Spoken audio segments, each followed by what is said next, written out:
boleh minta tolong? Itu beresin.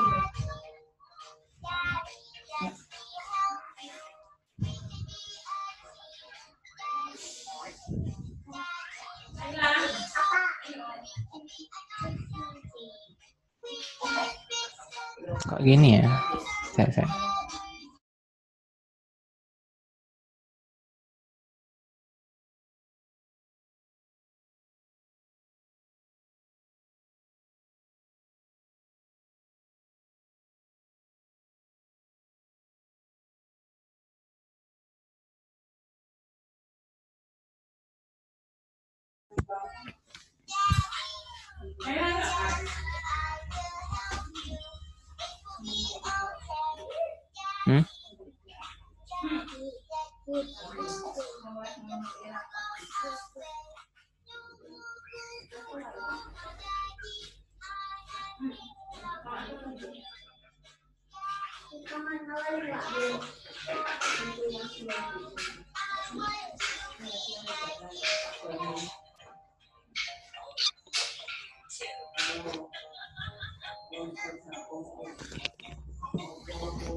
Ini kok perlu saya admit ya? Biasanya langsung nggak perlu admit.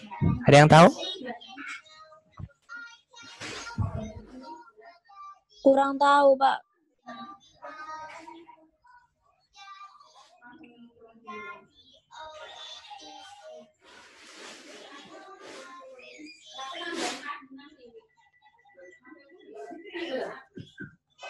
Oke, kita mulai aja ya. Bismillahirrahmanirrahim. Assalamualaikum warahmatullahi wabarakatuh. Oke, alhamdulillah kita telah menuju ke bab selanjutnya, yaitu usaha energi.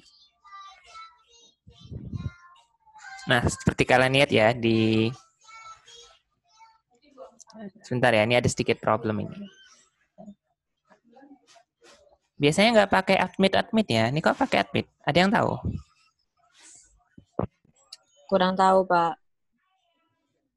Kurang tahu, Pak.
Apa, Fit? Abang beli kapan? Nggak tahu, Teh. Sore. Minta 5 literan. Apa? Minta kemasan 5 literan. Aduh. Ini aja.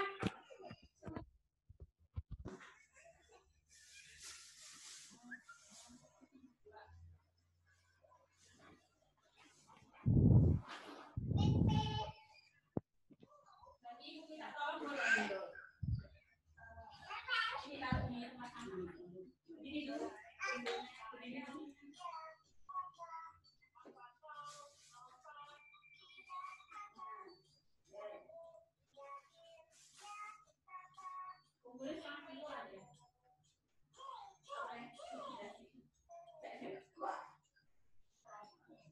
Oh, sudah tahu. Ini ada put participant in waiting room. Sekarang harusnya sudah enggak lagi. Oke. Bismillah, saya mulai ya. Oke. Hmm.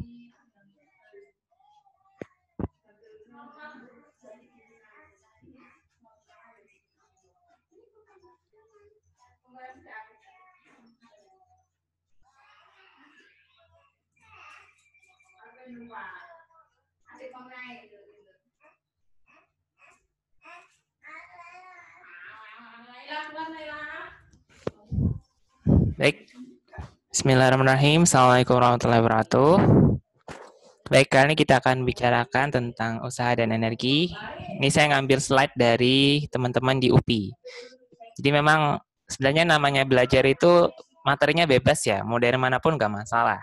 Jadi mau dari Harvard silahkan, MIT silahkan, atau mau dari manapun juga masalah. Yang penting temanya sama gitu. Oke, makanya saya nggak mewajibkan kalian untuk buku apa enggak. Yang mana yang dirasa nyaman dipakai aja. Baik, sekarang kita ke materi usaha energi. Jadi apa itu usaha? Jadi memang agak sedikit berbeda ya antara yang kita alami sehari-hari dengan yang dimaksud di fisika. Jadi di dalam fisika usaha itu dia senilai dengan energi dan dia malah sesuatu yang menghubungkan antara gaya dan energi.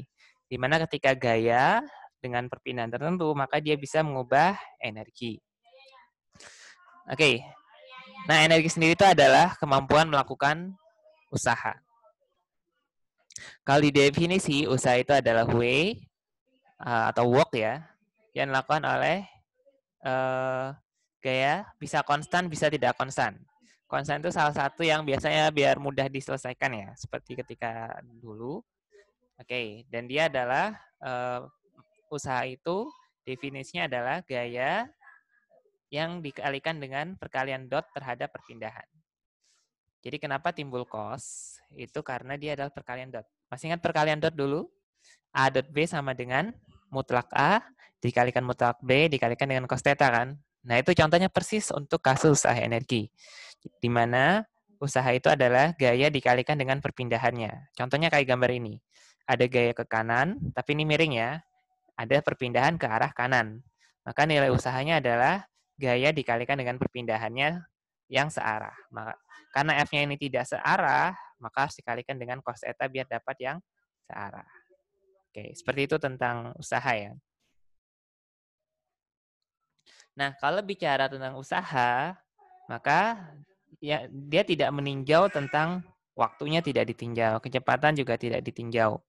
Jadi sedikit berbeda dengan dinamika partikel. Kalau dinamika partikel kan gayanya kecepatannya bisa ditinjau, waktunya juga dihitung. Nah, di sini tidak harus.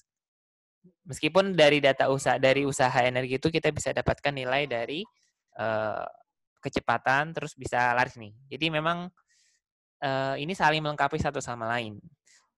Jadi dari materi vektor, kinematika, dinamika, usaha energi itu saling melengkapi satu sama lain.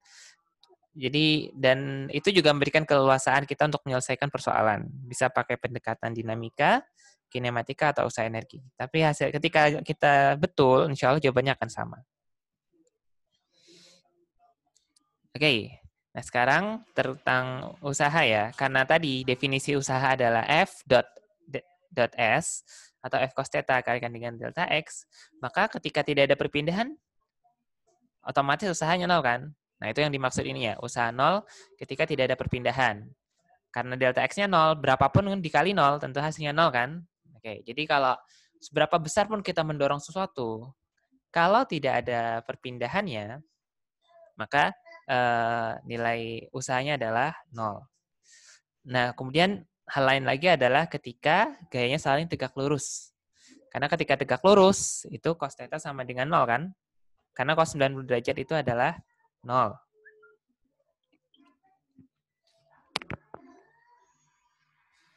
Oke, sampai sini ada yang mau ditanyakan? Kalau nanya lewat chat WA aja ya. Ini soalnya suaranya saya off-kan. Atau bisa voice note lewat grup WA. Bisa dilanjutkan? Bisa. Kalau bisa raise hand aja cukup, insyaallah. Lanjut, Pak. Lanjut.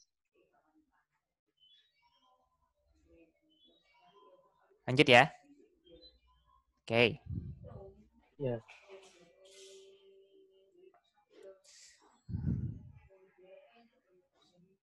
Oke. Nah, sekarang usaha itu dia adalah sebuah besaran skalar ya. Jadi tadi yang saya sebutkan tadi bahwa ini adalah perkalian dot antara gaya dan perpindahan. Nah, namanya perkalian dot itu adalah perkalian antara vektor dengan vektor yang hasilnya adalah skalar. Nah, di mana namanya skalar berarti dia tidak punya arah ya. Dia hanya punya negatif atau positif. Apakah dia menambah atau justru mengurangi. Nah, besaran usaha itu adalah joule atau newton meter. Jadi dia sama kayak energi. Nah, jadi sesuatu yang dimensinya sama itu pasti akan memiliki besaran satuan yang sama. Nah, kalau gayanya banyak, ya nanti harus tinggal dijumlahin aja antara masing-masing gaya yang dilakukan. Tinggal mana yang mengurangi, mana yang melebihkan, menambah. Oke, nah sekarang tentang positif negatifnya usaha. Usaha itu akan nilai positif kalau gaya dan perpindahannya berarah sama. Jadi misal gayanya ke kanan, perpindahannya ke kanan itu berarti positif. Nah, kalau negatif itu ketika gaya dan perpindahan berlawanan arah. Loh, ada tak? Ada. Contoh kayak gaya gesek. Ketika benda itu bergerak ke kanan, kemana ada gaya gesek? Ke kiri kan? Nah, itulah maksud bahwa usaha oleh gaya gesek itu biasanya negatif.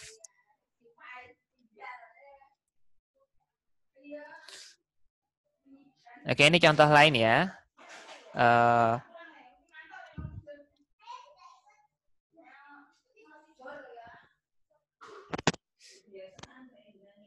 Orang kalau misal lagi menaikkan kotak, berarti gayanya ke atas kan?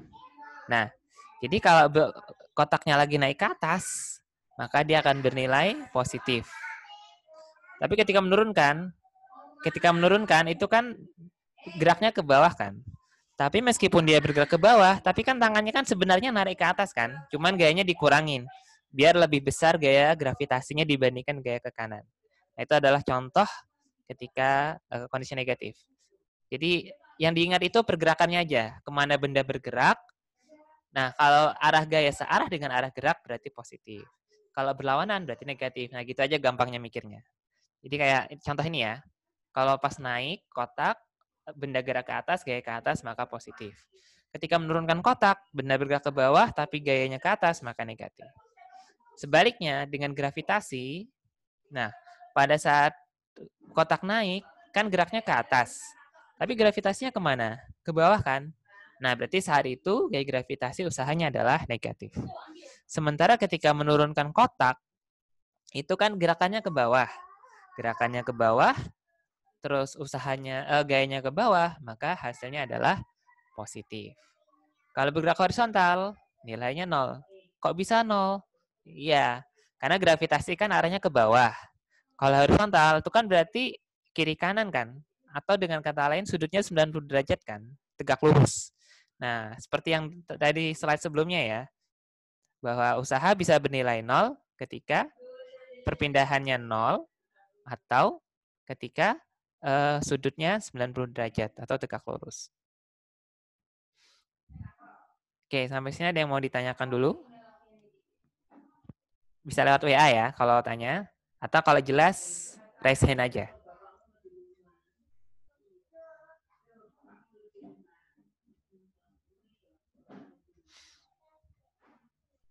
Oke, jelas ya. Nanti kalau bingung, tanya lewat WA bisa. Atau nanti habis selesai ini kita bisa bahas lagi insya Allah. Baik, lanjut. Nah, sekarang, terkadang gaya itu tidak konstan. Lebih tepatnya sering sih. Seringnya itu gaya tidak konstan. Seperti grafik ini ya. Ini adalah contoh gaya yang tidak konstan. Jadi, perpindahannya ke kanan, terus gayanya naik nih. Pas mula-mula gayanya segini. Kemudian gayanya naik. Nah, terus gimana dong usahanya? Nah, jadi seperti sebelumnya ya, kalau ada grafik F dan X, maka kalau mencari usaha itu sebenarnya tidak adalah luas grafik dari gaya dan perpindahan. Jadi W itu bisa dihitung dari berapa luas area yang dibentuk oleh grafik F terhadap X. Jadi misal dia segitiga, berarti pakai rumus luas segitiga. Kalau dia kotak, nah berarti pakai rumus luas kotak. Jadi usaha itu bisa dikatakan dia adalah luas total kurva antara F dengan X. Dan kalau kayak gini grafik ini, maka pasti nanti ujungnya akan integral. Jadi W itu juga bisa diperoleh dari integral F dx. Kalau dia berubah persamaan, tapi kalau dia nilainya konstan, cukup pakai F dx cukup. Atau pakai sigma F dx boleh. Atau pakai luas ini juga boleh. Oke, selanjutnya adalah kita bicara energi kinetik. Apa itu energi kinetik? Itu ada energi yang berkaitan dengan gerakan sebuah benda. Jadi kalau benda itu tidak bergerak, berarti dia tidak punya energi kinetik. Tapi kalau dia bergerak, berarti dia punya energi kinetik. Dan dia juga besaran skalar ya. Jadi tentang usaha energi itu besarannya adalah skalar dan satuannya sama. Nah, kerja itu berkaitan dengan energi kinetik. Oke, ini contoh ya. Jadi seperti tadi disampaikan bahwa usaha neto, ya pokoknya dia dari berbagai penjumlahan dan pengurangan, itu kan tadi adalah gaya kali perpindahan ya, atau disingkat F dikalikan dengan S. Sementara F, kita ingat di hukum 3 Newton, hukum 2 Newton, itu adalah MA. Oke, jadi ini bisa ditulis sebagai M kali A kali S. Nah, terus di kinematika, kita ingat bahwa V kuadrat adalah V 0 kuadrat plus 2S. Rumus nomor 3 ya, rumus nomor 3 kinematika. Atau kalau A dikali S adalah V kuadrat min V 0 kuadrat per 2. Kita substitusi ke sini, maka jadinya seperti ini. Usaha adalah M dikalikan dengan V kuadrat min V 0 kuadrat per 2. Atau jadi setengah MV kuadrat min setengah MV 0 kuadrat. Berarti ini adalah rumus energi kinetik, setengah MV kuadrat. Sehingga bisa disebut bahwa usaha itu adalah perubahan energi kinetik. Di mana energi kinetik itu adalah setengah MV kuadrat.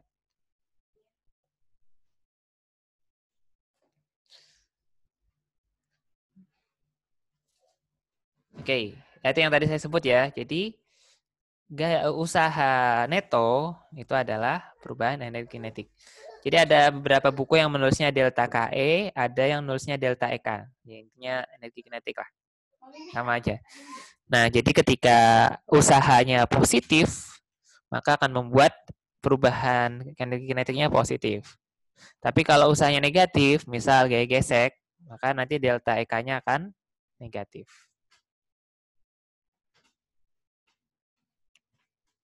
Contohnya kayak ini, kayak palu ya. Kita memukulkan palu, itu dia punya energi kinetik. Dan dia bisa menimbulkan usaha pada paku. Apa yang terjadi? Yaitu paku memberikan gaya kepada tembok sejauh sekian senti dia menancap. Kayak ini ya. Jadi mula-mula palu dihentakkan dengan kecepatan tertentu. Ketika menumbuk ini, maka energinya pindah ke sini, sehingga dia membuat memberikan gaya ke sana, ketekan ke tembok ini, dan akan menembus dalam S. Maka EK-nya adalah F, yaitu gaya tahan ininya ya, dikalikan dengan kedalaman dia menembus tembok. Oke, sampai energi kinetik ada yang mau ditanyakan? Atau jelas? Kalau jelas, raise hand lagi ya.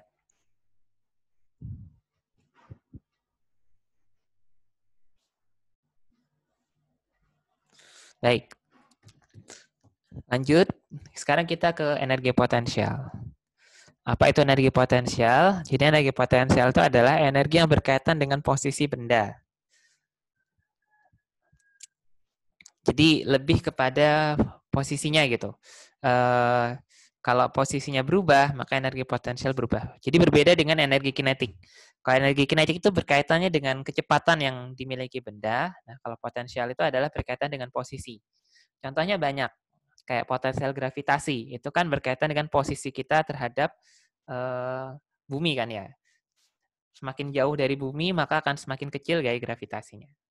Termasuk juga energi potensial gravitasinya. Itu contoh energi potensial gravitasi. Ada lagi namanya energi potensial listrik. Itu yang kayak di hukum Kirchhoff ya. Itu kan ada potensial muatan. Kalau potensial muatan, maka akan ada energi potensial listriknya juga.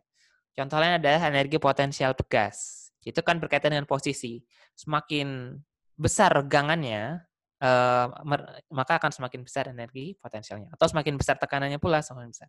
Jadi itu adalah tentang energi potensial ya. Jadi berkaitan dengan posisinya. Ini contoh yang pertama ya, tentang gravitasi.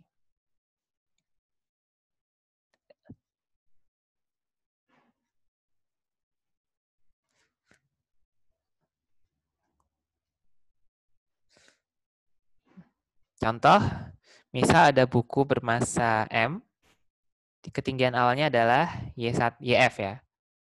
Ini ya, ini adalah Y1. Tinggi mula-mula Y1. Bisa dibayangkan ini, ada buku mula-mula di atas ini. Nah, terus berapa usahanya ketika dia menempuh suatu jarak, kita sebut saja delta Y misal, maka usahanya adalah F kali S kan ya. Jadi usaha itu adalah gaya dikalikan dengan perpindahannya. Berapa besar gayanya? Gaya gravitasi adalah mg kan. Ini kali cos. Ini supaya lengkap ya. Tapi nilai cosnya tetap 1. Karena kan dia geraknya ke bawah dan perpindahannya kan ke bawah kan. Ini contoh. Oke. Jadi usaha gravitasi adalah gayanya ke bawah, yaitu mg, dikalikan dengan S-nya. S itu adalah perpindahan ke bawah. Dengan S itu adalah YI dikurangi dengan YF. Atau bisa disebut S itu adalah delta Y. Sehingga usaha oleh gaya gravitasinya adalah MGYI min MGYF. Dan bisa diringkas sebagai energi potensial itu adalah MG kali Y. Jadi dia lebih tepatnya bergantung pada posisi awal dan posisi akhir. Jadi nggak melulu selalu harus acuannya bumi. Tidak harus. Bisa saja acuannya adalah titik tertentu seperti itu. Jadi ini bebas ya. Jadi bisa saja yang nanti misalnya ada soal ya. Nanti acuannya cukup awal dan akhir saja. Akhir itulah yang dianggap 0. Itu boleh, nggak masalah. Yang penting konsisten. Jadi kalau mau pakai acuan itu boleh. Atau kalau nggak mau ribet, ya sudah semuanya pakai acuan bumi saja. Nanti tinggal kurang plusnya aja. Jadi dibuat nanti seperti ini. Itu juga nggak masalah.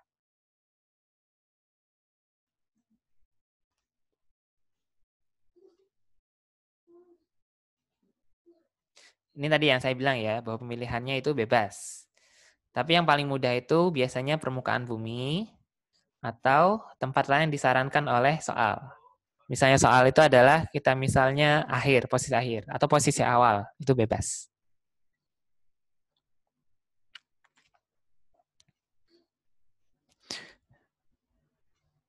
Nah, jadi ini contohnya ya.